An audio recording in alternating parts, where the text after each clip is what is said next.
kabajamtoota hordoftoota har'a waliin ilaalu sagantaa shakkamii tokkooti. Sheekkicha tokko jira waa'ee isaanii ilaallaa jiru.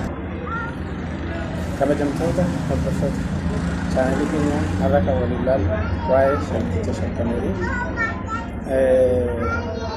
Sheekkicha shakkamii jechuun maal seetan? Guyyaa tokko gamii tokko waan mana abbaa manaati. Nama wayii affeerraa raawwamanii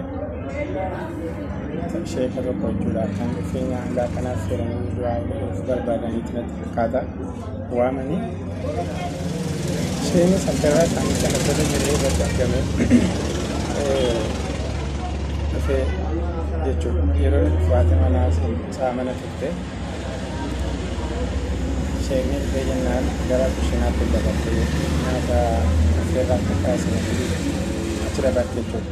Yeroo kana birree 200 firaashii irra ture achirratti irraanfattee dabarte bakka sheekni taa'e kanatti jechuudha. Abbaan manaas mana jiru gidduu kanatti abbaan manaas dhufee nyaanni nyaatanii achi booddee sheekni nyaatee gaafa dhufu birrii sana gaafa ilaaltu qarshiin sun achi hin jiru. Amma maal godhuu jettee isheen tarii gala keessumaa biratti abbaa manaa yoo gaafattes isheen waan ta'uudhaaf abbaa manaa sin gaafanne tarii abbaa manaa kokkuu boodan gaafata waan jiru dhiistee jiru. Sana booddee keessummaan gaafa deemee jedhu abbaa manaa jedhee wayii qarshii wayii asii argi jetteen qarshii 200 sarara kan ture ni fuudhina anoo nagarree jedhu gaafa nu nagarree jedhu lakkii gaaga ati ergan argine tarii sheekicha kanaaf fudhamoo moo maali jedhanii eegaa sheekuma fudhanii namni biraan jiru inni sheeka irratti walii galan gidduuma kanatti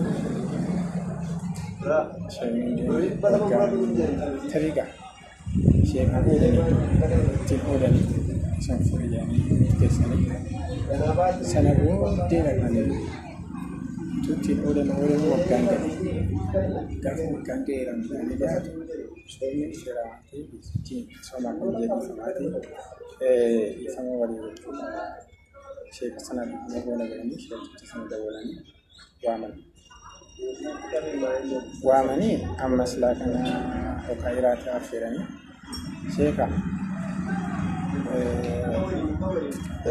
waggaa darbee qarshii wayii gaafa isa affeerrisanii qarshii wayii jalaa badee ture sitti fudha jennetti shakkaa turre akkamii jedhanii sheeknis argeera garuu fudhanne quraana keessan isii dhoksee jedhe akkas taanaan ifa mataa jedhanii dhaqanii quraana saaxiniidhaan barbaadanii gaafa fidan achi keessa godhatu. Sheekiin maal jedhe abboo jedhe ani naan kan na dhibe kan na ajaa'ibe kan na rifachiise qarshii kana hatti naan jechuu keessa osoo hin taane osoo isin quraana rabbii hin banii waggaan isinitti ba'uutu na rifachiise subhaanallah.